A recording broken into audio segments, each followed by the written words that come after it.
Notre Dieu, notre Père, on te remercie pour ta présence, on te remercie pour la vie, et on te remercie d'avance pour ce que tu vas faire aujourd'hui dans nos cœurs. Que ton Saint-Esprit soit répandu sur chacun d'entre nous, et pour ceux qui écouteront ce message aussi sur Internet, que nous puissions entendre parler de toi et être édifiés et transformés pour ta gloire, et on prie au nom et par les mérites de Jésus, notre Sauveur et Seigneur. Amen. Amen. Ouvrons nos Bibles dans Actes 4, 10 à 12.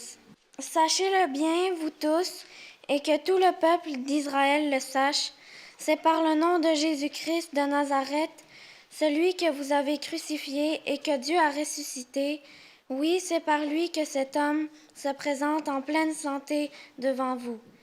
Jésus est la pierre rejetée par vous qui construisez et qui est devenue la pierre angulaire. Il n'y a de salut en aucun autre, car il n'y a sous le ciel aucun autre nom qui a été donné parmi les hommes par lequel nous devions être sauvés. Que Dieu bénisse sa parole. Amen.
Bonjour à tous, un très joyeux sabbat.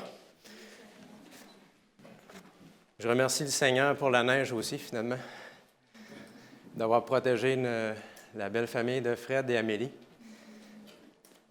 Lorsqu'on voit l'hiver, on ne pense pas toujours à ces choses-là. Dieu peut se servir de toutes sortes de moyens extraordinaires pour prendre soin de nous. Évidemment, il y avait des anges. Dieu a pris soin de faire ralentir l'auto dans un beau petit coussin tout soyeux. On peut dire ça comme ça. Alors, né en 1937, au sein d'une famille de paysans très pauvres, dans le village d'Al-Hodja, cet homme rêvait de reconstruire Babylone.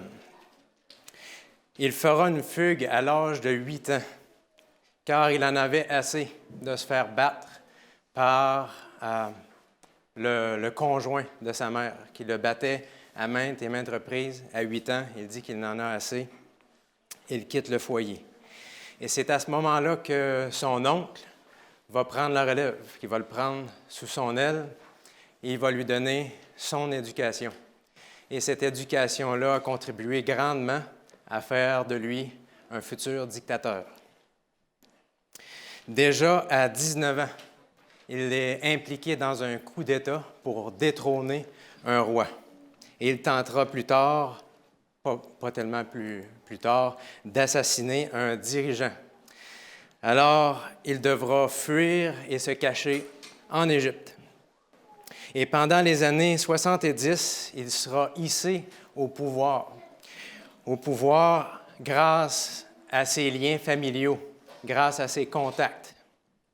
Et en 1973, il va débuter son ascension. Et en 1979, Saddam Hussein deviendra un dictateur, comme nous le savons, plusieurs d'entre nous, et il l'a fait pendant une période d'environ 35 ans. Et jusqu'à sa mort, parce qu'il est mort, comme vous le savez, pendu alors qu'il a été accusé de crimes de guerre, il a été accusé de meurtre, de crimes contre l'humanité, il a été accusé même de génocide. Alors, on a parlé un peu ce matin de Babylone et son immense palais construit par Nebuchadnezzar. Il ne restait que quelques briques avec son nom dessus. Il semblerait qu'il ne manque que les toits présentement. L'édifice gigantesque exprimait le rêve du nouveau bâtisseur, Saddam Hussein. Babylone demeure encore un symbole aujourd'hui de la grandeur de l'Irak. Et je doute personnellement que Saddam Hussein, s'il était demeuré en vie, aurait cessé la reconstruction de Babylone. Qui sait, peut-être qu'il aurait poussé son rêve jusqu'à vouloir reconstruire cette fameuse tour, la tour de Babel. Et si les Irakiens désirent imiter Nebuchadnezzar et qu'ils en sont fiers de Babylone, tous doivent savoir aussi que Babylone ne fut pas l'invention de Nebuchadnezzar. Nimrod était un homme puissant, selon le livre de la Genèse. On retrouve ça dans Genèse 10 et Genèse 11. Nimrod, un homme puissant, et d'ailleurs, c'était l'arrière-petit-fils de Noé. Nimrod avait Cush et Cam et ensuite Noé. Donc, pas longtemps après le déluge, cet homme-là entre en scène et va ériger cette tour de Babel et affronter Dieu, finalement. On présente Nimrod comme étant un chasseur, mais on peut aussi le présenter comme un grand opposant, un grand guerrier contre Dieu.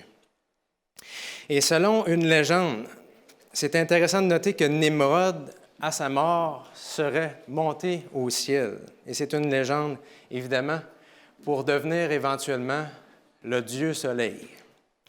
Et sa femme était Sémiramis. Et elle était toujours vivante lorsque Nimrod aurait fait son ascension vers le ciel. Sémiramis, par un miracle, est devenue enceinte, et non par un homme, mais bien par le dieu soleil Nimrod. Nimrod, le fils de Sémiramis s'appelait, lui, Tammuz.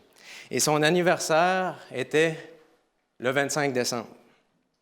Il est intéressant que lors de sa mort, Sémiramis, elle aussi, tout comme Nimrod, aurait fait une ascension vers le ciel.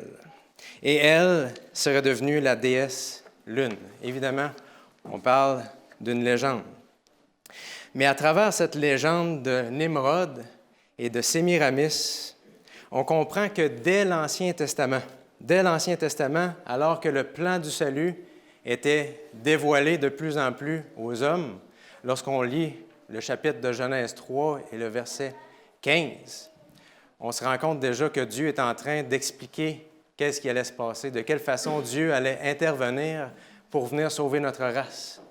Mais très tôt, après le déluge, on se rend compte que cette légende était présente. Alors, forcément, l'ennemi avait compris beaucoup de choses par rapport au plan du salut, très tôt dans l'Ancien Testament. Et ce, bien avant qu'Abraham vienne pour sacrifier son fils Isaac, ce qui était une image très claire du plan du salut. Et ce, bien avant aussi que l'ange vienne annoncer à Marie qu'elle allait porter le Sauveur du monde. Alors l'ennemi, très tôt après le déluge, voyait les choses d'une façon très claire. Babylone n'est pas seulement un symbole de l'orgueil humain, mais aussi, je devrais dire, la fondation et le tremplin même de la confusion qui règne jusqu'à aujourd'hui dans notre monde au travers de toutes ces philosophies et au travers toutes ces religions. Babylone, la fondation de la confusion. Babel. Et après le déluge, j'aimerais vous dire que l'ennemi a lancé sa campagne d'évangélisation et un grand nombre, jusqu'à aujourd'hui, ont cru à ce jour à cette légende d'un dieu soleil Nimrod et de sa mère, la déesse lune, la mère de Tammuz, la déesse lune, qui s'appelle Sémiramis. Jusqu'à aujourd'hui, d'une façon transformée, on va le voir aujourd'hui, les gens croient encore à cette légende. Et j'aimerais vous introduire à la parole de Dieu parce que la Bible nous parle aujourd'hui encore d'une façon claire et plus particulièrement au mois de décembre, alors qu'on entre dans la période qu'on appelle les fêtes. Elle nous parle d'une mère qui a une grande importance, une mère qui a mis au monde miraculeusement un fils, sans l'intervention d'un homme. Et on ne parle de nul autre que Marie, la mère de Jésus. La Bible, par contre, ne donne pas énormément de détails sur Marie, quoiqu'elle est présente dans les 4 évangiles et qu'on retrouve aussi mention de Marie dans le livre des Actes, alors qu'elle aussi était présente à la Pentecôte, dans la chambre haute. On ne donne pas énormément de détails sur Marie. Contrairement à Jésus, on ne mentionne pas à quel moment ni à quel endroit elle est née et on ne fait aucune mention de ses parents. À tout le moins, si on se réfère à la Bible. Si on sort de la Bible et qu'on va dans ces livres que l'on appelle extra-bibliques ou apocryphes, on peut trouver toutes sortes de choses sur Marie. Mais si on s'en tient aux Écritures, on ne trouve que quelques mentions. Et c'est ce qu'on va regarder ce matin ensemble. Et la Bible est claire. Il n'y a eu aucune relation entre Marie et Joseph avant la naissance de Jésus. Et on peut lire un texte par rapport à cela dans l'Évangile selon Matthieu. Et on retrouve dans l'Évangile selon Matthieu au chapitre 1, les versets 24 et 25, cette information. Et ça nous dit ceci, Matthieu chapitre 1, 24 et 25. À son réveil, Joseph fit ce que l'ange du Seigneur lui avait ordonné, et il prit sa femme chez lui. Mais il n'eut pas de relation conjugale avec elle, jusqu'à ce qu'il ait mis au monde un fils premier-né, auquel il donna le nom de Jésus. Alors, la parole de Dieu est claire. Ils ont entendu ce moment, et la parole de Dieu nous dit « jusqu'à ce que Jésus soit né ». Donc, on peut comprendre qu'à partir du moment où Jésus est né, les choses ont changé. C'est la base un peu pour dire est-ce que Jésus a eu des frères et des sœurs. Et ce texte nous dit là « jusqu'à ce que ». Mais la période avant est aussi claire. Aucune relation conjugale, donc forcément, cet enfant était un miracle. Marie aura, après Jésus, d'autres enfants. Dans Luc 7, il est dit qu'elle enfanta son fils premier-né. Et lorsque l'on dit premier-né, ce n'est pas fils unique. Lorsqu'on dit premier-né, ça implique aussi qu'il va y avoir d'autres enfants qui vont suivre. Et ça va de soi. Et de plus, dans le psaume 69 et au verset 8, on ne le lira pas, mais on fait mention que Jésus, c'est un psaume messianique et Jésus a eu des problèmes avec ses frères, avec sa famille. Et c'est ce que le psaume 69 nous dit. Il a eu une relation difficile avec ses frères. Il est aussi mentionné dans Matthieu 13, les versets 55 et 56, le nom même de ses frères. Donc, forcément, on peut comprendre que Marie a eu d'autres enfants. Jésus était le premier-né. À partir d'un certain moment, Marie et Joseph ont eu ces relations conjugales. Et étant donné que la parole de Dieu nous présente Joseph comme étant beaucoup plus âgé que Marie, il est fort probable aussi que certains frères et sœurs que l'on mentionne dans les évangiles étaient des enfants qui venaient aussi de Joseph. Donc, on peut supposer un mariage précédent avec une autre femme. Joseph avait ses enfants dans ce couple reconstitué, si on peut dire. Et les frères de Jésus, souvent, vont tenter de contrôler la vie de Jésus ou de lui imposer certaines façons de faire. Et je pense que vous vous souvenez du message du pasteur Scalier qui nous parlait de Jacob, Jacques, frère de Jésus, qui trouvait que Jésus prenait beaucoup de place et c'est une façon d'exprimer dans la parole de Dieu que ces frères-là étaient justement plus vieux que Jésus, qui voulaient en quelque sorte contrôler ou peut-être même dominer sa vie.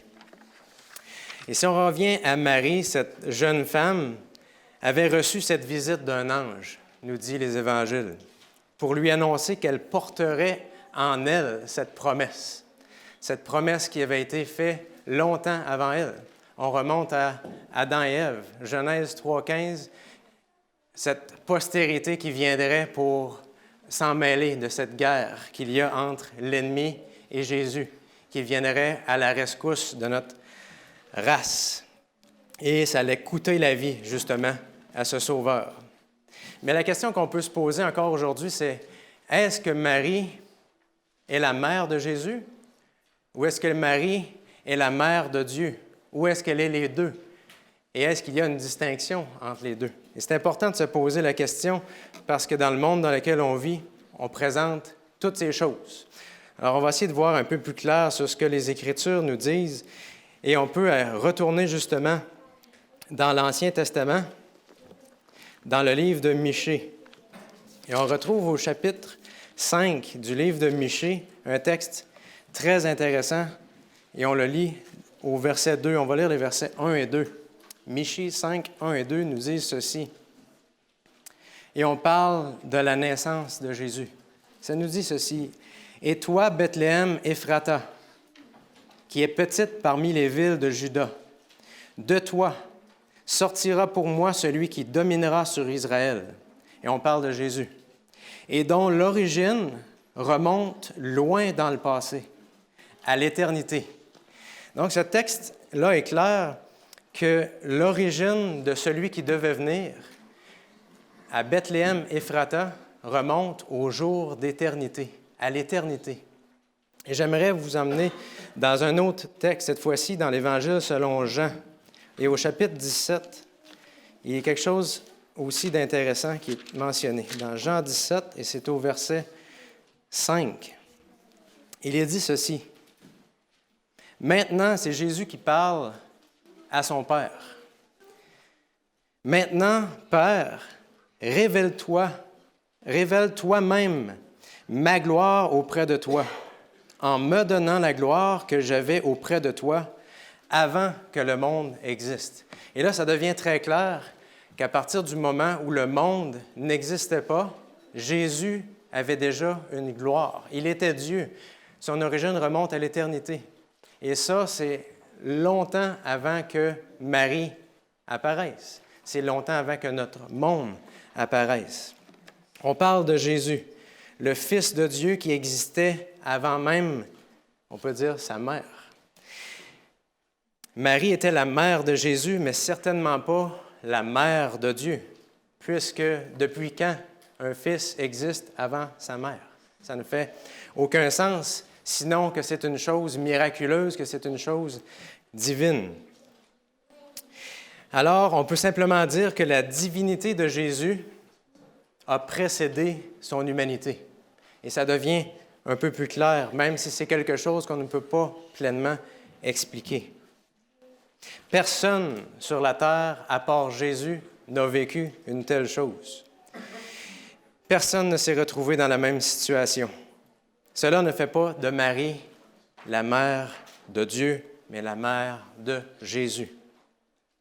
Et Marie, la parole de Dieu nous dit qu'elle était une femme humble, une femme très humble. Et on peut lire à ce sujet dans l'Évangile selon Luc, au chapitre 1, le verset 38, qui nous est dit, c'est Marie qui parle alors qu'elle est visitée par l'ange, « Qu'il me soit fait selon ta parole. » Et c'est un peu l'approche, je crois, qu'on devrait avoir lorsque Dieu nous montre des choses, que ce soit par le biais d'un ange ou que ce soit son esprit qui nous parle. Lorsque Dieu nous montre quelque chose, en toute humilité, nous devrions nous soumettre. Comme Marie, cette femme exceptionnelle qui était humble et qui se soumettait à ce plan que Dieu lui suggérait. Et Marie était aussi très pauvre. Et lorsque Marie et Joseph sont venus présenter Jésus au temple. Ils n'étaient pas en mesure d'apporter l'offrande qui était normalement requise, qui était un agneau. Quelle offrande est-ce que Marie et Joseph ont apporté? Selon Luc 2, c'était 2 tourterelles ou 2 pigeons. Des offrandes qui étaient néanmoins acceptées de la part de Dieu. On n'impressionne pas Dieu avec nos offrandes, parce que toutes choses viennent de lui finalement. Mais Marie et Joseph, quoi qu'ils présentaient, Jésus, le Sauveur, arrive avec une offrande toute humble, parce qu'ils étaient pauvres. C'était la condition dans laquelle ils vivaient. Et les Écritures nous dévoilent que ce fut pour Marie un immense privilège de mettre au monde le Messie. Le Sauveur de l'humanité a été porté par Marie pour ensuite entrer dans notre monde et sauver notre race. Les femmes dans la salle qui ont eu ou qui ont un bébé dans leur ventre, vous avez un privilège extraordinaire de pouvoir ou d'avoir pu sentir la vie en vous, d'avoir un fils ou une fille qui vient au monde, mais imaginez que celui que vous portez est le Sauveur de l'humanité. Quel privilège immense a été donné à Marie. On peut lire en fait dans Luc chapitre 1 et les versets 48 et 49 à ce sujet-là. Luc chapitre 1 et les versets 48 et 49. Il est dit ceci: « Parce qu'il a porté le regard sur son humble servante. En effet, voici désormais, toutes les générations me diront heureuse, parce que le Tout-Puissant a fait de grandes choses pour moi. Son nom est saint. » Et ce passage nous indique que Marie était grandement bénie. Et Luc 1, 42 nous dit aussi que Marie est bénie entre les femmes. En fait, parmi les femmes. On peut, en fait, parfois forcer un peu ce passage-là et de dire que Marie est bénie au-dessus de toutes les femmes. Mais ce n'est pas ce que le texte nous dit. Le texte nous dit qu'elle est bénie entre les femmes ou parmi les femmes. Elle a été choisie pour porter le Sauveur de notre race. N'est-elle pas bénie parmi les femmes? Elle a été choisie. C'est ce que le texte nous dit. Et d'ailleurs, ce n'est pas une expression qui est particulière à Marie, parce que lorsqu'on le regarde dans l'Ancien Testament, dans Genèse 30 et le verset 13, on ne le lira pas, mais c'est Léa qui est heureuse et bénie. C'est exactement la même expression, alors qu'elle va avoir son fils Asser. Et elle est bénie, elle est grandement bénie. C'est la même expression qui est utilisée pour Léa que pour Marie. Alors Léa n'est pas au-dessus de toutes les femmes, pas plus que ne l'est Marie plus tard. Et Marie n'était pas non plus la source des bénédictions depuis laquelle tous pourraient être bénis. Mais elle-même est bénie par Dieu parce qu'elle a été choisie pour introduire dans notre monde le Messie. Marie, grandement bénie, avait aussi un grand besoin.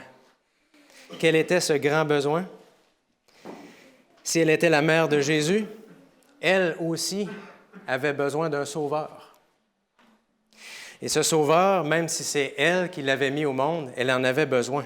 La parole de Dieu nous déclare d'une façon large et inclusive. Et vous connaissez ce passage dans Romains 3, 23.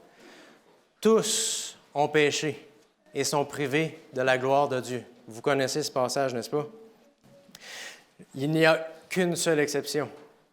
Et ce n'est pas Marie, mais c'est bien Jésus. Jésus a été tenté en toutes choses, nous dit la parole, mais il n'a pas péché. Il n'a pas tombé dans le péché comme nous l'avons fait. À part Jésus, aucune exception dans la parole de Dieu. Tous ont péché et sont privés de la gloire de Dieu. Alors Marie, mère de Jésus, ne faisait pas exception. Et dans Luc 1, les versets 46 et 47, on peut lire ce que Marie elle-même déclare par rapport à cela. Avait-elle besoin d'un sauveur ou elle n'en avait pas besoin? Luc 1, 46 et 47 nous dit: « Et c'est Marie elle-même qui parle. Marie dit, « Mon âme célèbre la grandeur du Seigneur, et mon esprit se réjouit en Dieu. » En qui? Mon Sauveur. Si Marie elle-même affirmait qu'elle avait besoin d'un Sauveur, forcément cela impliquait quoi? Qu'elle était une pécheresse. Elle réalisait qu'elle avait besoin, elle aussi, d'être purifiée de ses péchés. Elle réalisait qu'elle avait besoin aussi d'un Sauveur pour entrer dans la vie éternelle. Le texte est clair que Marie était dans la même famille que nous. Elle avait besoin d'un Sauveur, même si ce Sauveur avait déjà été dans son ventre. Et j'aimerais vous lire un passage par rapport à cela, tiré du livre Jésus-Christ. Et c'est au chapitre 15, intitulé « Au repas de noces ». Et vous savez, Marie a fait une intervention vis-à-vis de Jésus à Cana. Et voici ce qu'il est écrit. « L'unique espoir de rédemption pour la race déchue réside en Christ. Marie elle-même ne pouvait trouver le salut qu'en l'agneau de Dieu. » Vous connaissez ce passage où Jean-Baptiste va dire « Voici l'agneau de Dieu ». Marie elle-même ne pouvait trouver le salut qu'en l'agneau de Dieu. Elle n'avait aucun mérite à faire valoir. Sa parenté avec Jésus n'affectait pas plus sa relation spirituelle avec lui qu'avec tout être humain. Aucune exclusivité pour Marie. Il veut établir une distinction nette entre ce qui l'attache à elle en tant que fils de l'homme, parce que Jésus était humain, et sa qualité de fils de Dieu, parce qu'il venait du ciel. Le lien familial qui les unissait ne la plaçait pas sur un pied d'égalité avec lui. Il y a une distinction claire entre Marie et Jésus. Forcément, Jésus vient du ciel. Il est clair que Marie avait besoin d'un sauveur. Tout comme nous, pour le pardon de nos péchés, elle en avait besoin pour la purification de la vie et pour l'espoir de la vie éternelle. Et non seulement Marie était grandement bénie, mais elle était aussi grandement favorisée, si on peut dire. Et on peut lire ceci dans, justement, Luc 1, toujours, et un peu avant, au verset 28. Nous allons lire ce passage. Luc, chapitre 1, verset 28, nous dit ceci. « L'ange entra chez elle et dit, « Je te salue, toi, à qui une grâce a été faite. Le Seigneur est avec toi. Tu es bénie parmi les femmes. » Et dans la version française, on ne retrouve pas l'emphase qui est mise, entre autres, dans la version King James. Dans la version King James, on va dire « highly favored one », hautement favorisé. Alors que Marie est bénie, elle est hautement favorisée. Il est intéressant de noter aussi qu'il existe, et je ne sais pas pour certains d'entre vous si vous le savez, il existe une version de la Bible qui s'appelle la Douay, D-O-U-A-Y. Je ne le savais pas. C'est une version qui a été traduite à partir de la Vulgate, c'est-à-dire la version latine de la parole de Dieu. Et ce verset-là a été un peu, on va dire, transformé. Et ce n'est pas un hasard, parce que ce verset-là, dans Luc 1, 28, dans la Douay, et dans la Vulgate, il est mentionné « Marie, pleine de grâce », ou en latin « gratia plena », au lieu de, si on compare avec anglais, « highly favored one », hautement favorisé. On dit beaucoup plus que hautement favorisé. On va jusqu'à dire « Marie, pleine de grâce ». Ça devient outre ce que le texte biblique veut nous dire dans l'original. En affirmant en fait que Marie est pleine de grâce, on est en train de dire, comme dans la prière « Je vous salue Marie, pleine de grâce », on est en train de dire que Marie est tellement pleine de grâce que quiconque va venir vers elle pourra recevoir la grâce, non pas de Dieu, mais de Marie. Elle en est tellement remplie qu'elle donne la grâce à qui elle le désire. Selon la légende, évidemment, qu'elle aurait été introduite au ciel lorsqu'elle aurait fait cette ascension, parce que nulle part dans les Écritures, évidemment, on retrouve cette mention. Mais j'aimerais, lorsque l'on parle de pleine de grâce, prendre un texte biblique, quelque chose qu'on retrouve dans la Bible, et c'est dans l'Évangile selon Jean. Et on le retrouve au chapitre 1. Jean, chapitre 1, c'est le verset 14. La parole de Dieu nous dit d'une façon claire qui est rempli de grâce. Et on le retrouve au verset 14, Jean 1, 14. Et ça nous dit ceci: la parole s'est fait homme. Et évidemment, on voit encore la parole, c'est Jésus, Jésus qui vient s'incarner. La parole s'est fait homme, elle a habité parmi nous. Il nous a dit, pleine de grâce et de vérité. Et nous avons contemplé sa gloire, une gloire comme celle du Fils unique venu du Père. Évidemment, le Fils unique venu du Père, c'est Jésus. Jésus est plein de grâce. Et lui, n'importe qui se tourne vers Jésus peut obtenir la grâce parce qu'il en est rempli. Il est divin, nous dit les Écritures. Et quant à Marie, elle est hautement favorisée. Et ce n'est pas rien. Elle est hautement bénie, mais demeure humaine et non divine. Donc, on ne peut pas recevoir la grâce de Marie et elle ne peut pas non plus l'offrir à quiconque la réclame d'elle. Elle est comme nous, humaine. Elle a reçu la grâce. Et on appelle cela être bénéficiaire. Marie est bénéficiaire de la grâce, elle non dispensaire. Elle ne donne pas à qui elle le désire. Toujours par rapport à Marie, elle était une femme que j'aimerais dire qui jouait un rôle extraordinaire, et ce, dès le jeune âge de Jésus, on peut dire même avant, alors qu'elle a fait des choix importants, alors qu'elle était dans sa grossesse. Elle connaissait bien les Écritures, Marie.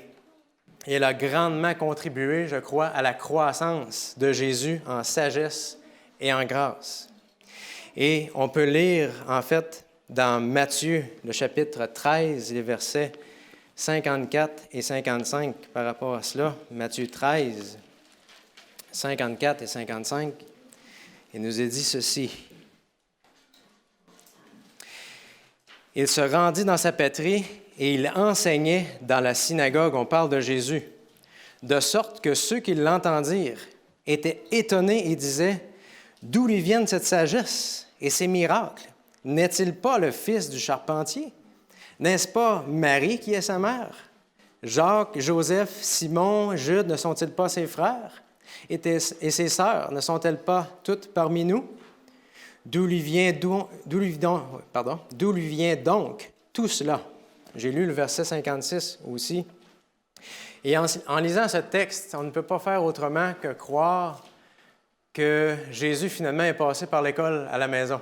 Si on remet ça en langage d'aujourd'hui, l'école à la maison, ça remonte à loin. Et ce n'était pas ABK, ce n'était pas PACES, ce n'était pas les programmes que l'on connaît en ligne, mais c'était quelque chose qui se passait entre Marie et Jésus. Et on peut imaginer Jésus assis sur les genoux de sa mère, en train d'écouter toutes ces belles histoires de l'Ancien Testament. Peut-être que Jésus avait ses héros préférés, le texte ne nous le dit pas. Mais Jésus avait bien écouté, avait bien appris. Et forcément, Marie avait bien enseigné aussi.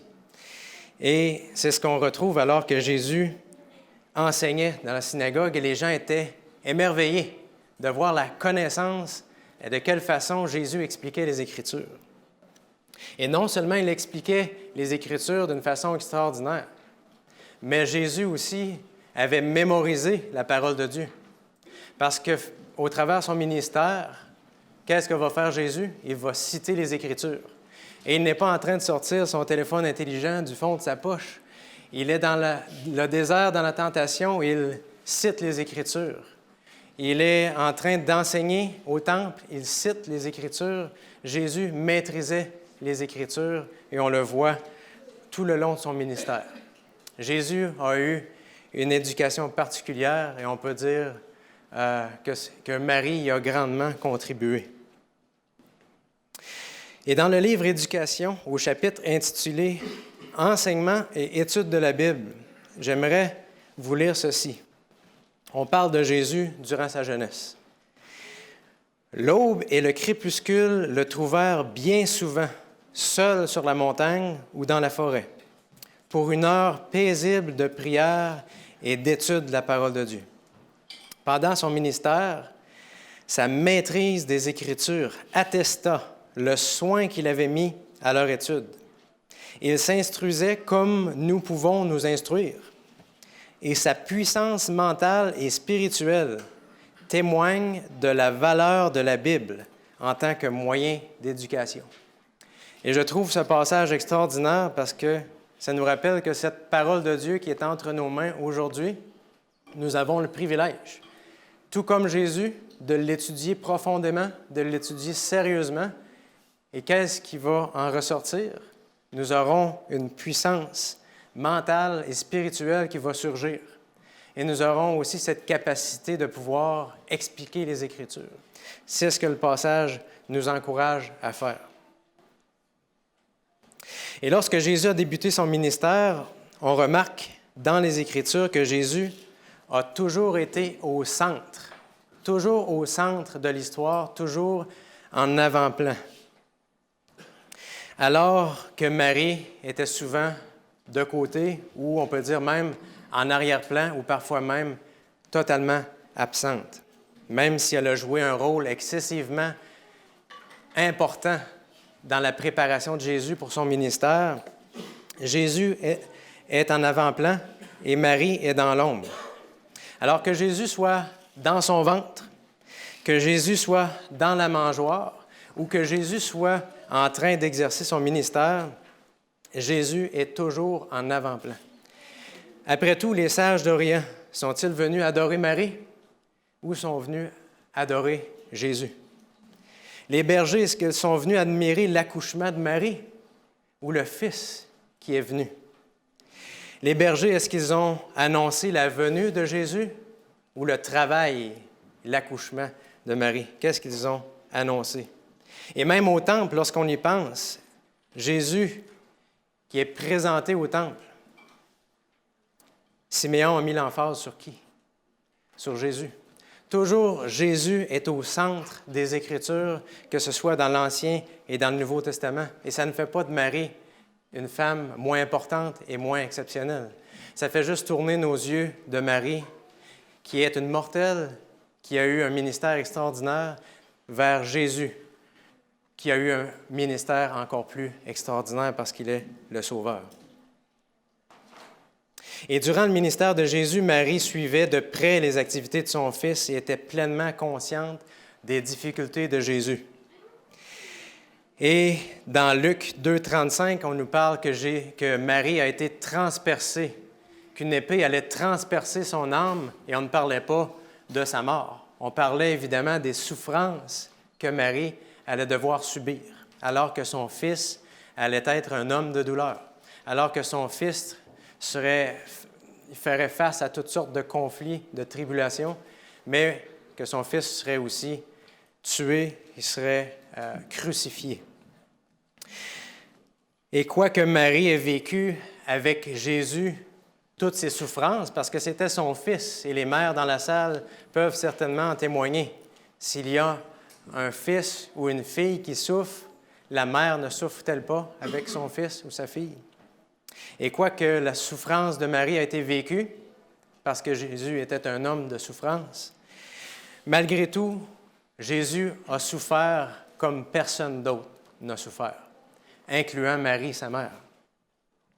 Parce que Jésus a porté tous les péchés. C'est ce que les Écritures nous disent. Il a souffert une agonie, une angoisse indescriptible. Seul Jésus a vécu ce que l'on appelle cette seconde mort dans les Écritures. Alors qu'il a comme, si on peut prendre l'image d'une éponge, a absorbé tous ses péchés, toutes ses angoisses, toutes ses conséquences du péché sur lui et qu'il en est mort. Son cœur a flanché avant même que la crucifixion ait raison de lui. Il est mort de par ce qu'il a porté. Est-ce que Marie a porté toutes ces choses? Jamais les Écritures ne mentionnent que Marie a porté ces choses. Elle n'a pas porté les péchés du monde. J'aimerais vous lire un passage dans Romains, l'Épître aux Romains, et c'est au chapitre 5. Romains, chapitre 5, et les versets, on va lire les versets 12 et 17. Romains 5, 12 et 17. Il est écrit ceci. « C'est pourquoi de même que par un seul homme, le péché est entré dans le monde, et par le péché la mort, de même la mort a atteint tous les hommes, parce que tous ont péché. » Et évidemment, Marie fait partie de ce groupe. Et le verset 17 nous dit, « Si par un seul homme, par la faute d'un seul, la mort a régné, ceux qui reçoivent avec abondance la grâce et le don de la justice régneront à bien plus forte raison dans la vie par Jésus-Christ, lui seul. » C'est ce que le texte nous dit. Par Jésus seul vient la grâce. Par Jésus seul vient la justice. Par Jésus seul vient la vie. Toutes choses viennent par Jésus. Et j'aimerais vous relire le texte que nous avons lu aujourd'hui dans Actes 4 et le verset, on va lire uniquement le verset 12. Actes 4, 12 nous dit, « Il n'y a pas de salut. Il n'y a de salut en aucun autre, car il n'y a sous le ciel aucun autre nom qui a été donné parmi les hommes, par lequel nous devrions être sauvés. » Jésus seul, aucun autre nom. Quelle exclusivité, nous dit la parole de Dieu. Et quoique Marie avait une grande connaissance des Écritures, il semblerait que ses connaissances n'étaient pas aussi larges que Jésus l'aurait souhaité. Alors que Jésus était au temple en train d'enseigner ses savants, on peut dire aux multiples doctorats, si on actualise ça aujourd'hui, Marie et Joseph le cherchaient, ils l'ont perdu pendant 3 jours. Et alors qu'ils ont retrouvé Marie, Marie va reprendre Jésus. Et Jésus lui répondra qu'il doit s'occuper des affaires de son Père. Pour Marie, c'était comme si Jésus venait de renier Joseph comme étant son père. Et ce n'était pas une insulte, parce que c'était une formule qu'ils employaient à l'époque. Jésus n'a pas manqué de respect envers sa mère. Mais j'aimerais vous lire un passage tiré de Jésus-Christ, encore une fois, que l'on retrouve au chapitre 8, intitulé « Visite de Pâques ». Seul avec Joseph et Marie au retour de Jérusalem. Donc, Jésus est encore jeune. Jésus se proposait de diriger leur esprit vers les prophéties relatives aux souffrances du Sauveur. Si Marie avait tout compris, si Joseph avait tout compris, pourquoi est-ce que Jésus aurait voulu leur expliquer les Écritures? Au calvaire, il chercherait à adoucir la peine de sa mère. Vous voyez le cœur tendre, plein d'amour de Jésus?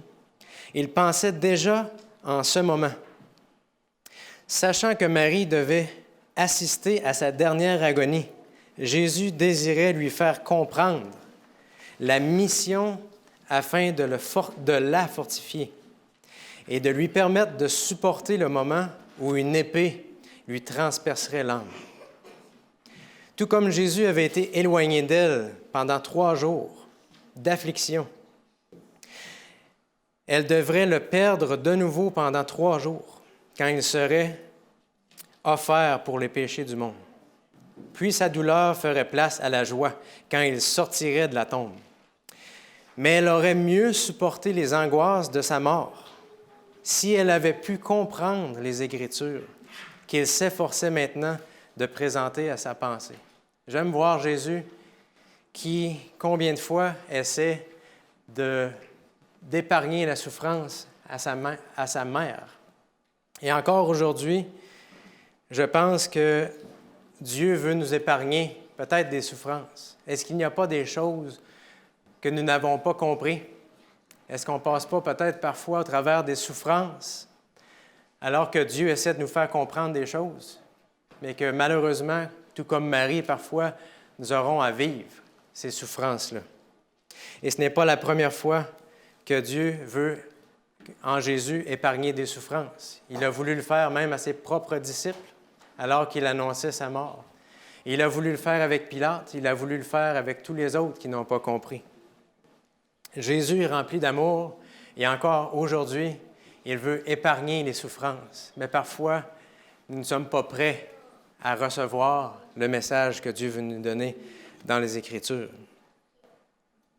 Et si la confusion a été semée dans notre monde par l'ennemi et que par conséquent, que Babylone est omniprésente aujourd'hui par sa confusion, non seulement en Irak, mais jusqu'ici en Beauce et un peu partout où la confusion est présente, Dieu renouvelle son appel encore aujourd'hui.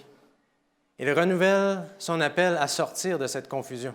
Lorsque l'on lit le livre de l'Apocalypse, au chapitre 18, on nous parle d'un peuple qui va sortir de Babylone. Mais pour sortir de Babylone, il faut en même temps sortir de cette confusion, de toutes ces confusions qui sont incrustées dans les philosophies, qui sont incrustées dans les religions de notre monde. Dieu nous appelle à chercher un peuple, un reste qui garde les commandements de Dieu, un reste qui ont le don de prophétie, selon le livre de l'Apocalypse, au chapitre 12, au verset 17. Et Marie était humble, et elle avait une foi, et elle avait une vie de prière. Marie était une mère exceptionnelle. Une mère exceptionnelle. Et néanmoins, la lumière de la vérité et la grâce sont pleinement disponibles, non pas en Marie, mais les Écritures nous disent en Jésus seul. Que Dieu vous bénisse. Amen.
Notre Dieu, notre Père, nous voulons te louer pour Jésus, le seul nom qui a été donné parmi les hommes par lequel nous puissions être sauvés. Le seul nom qui est rempli de grâce et qui peut nous la donner lorsque nous venons à lui, qui nous donne librement, abondamment et gratuitement. C'est à lui que nous venons en cet instant, nous réclamons cette grâce. Déverse cette grâce sur chacun d'entre nous. Nous avons grandement besoin de cette grâce. Nous voulons, Seigneur, te ressembler. Nous voulons te servir et nous voulons aussi contribuer à répandre cette vérité, cette lumière, afin que les ténèbres de la confusion puissent disparaître et que tous puissent voir cette belle image, et c'est nul autre que celle de Jésus, notre Sauveur. Accorde-nous toutes ces grâces, nous t'en prions. Au nom de Jésus. Amen. Amen.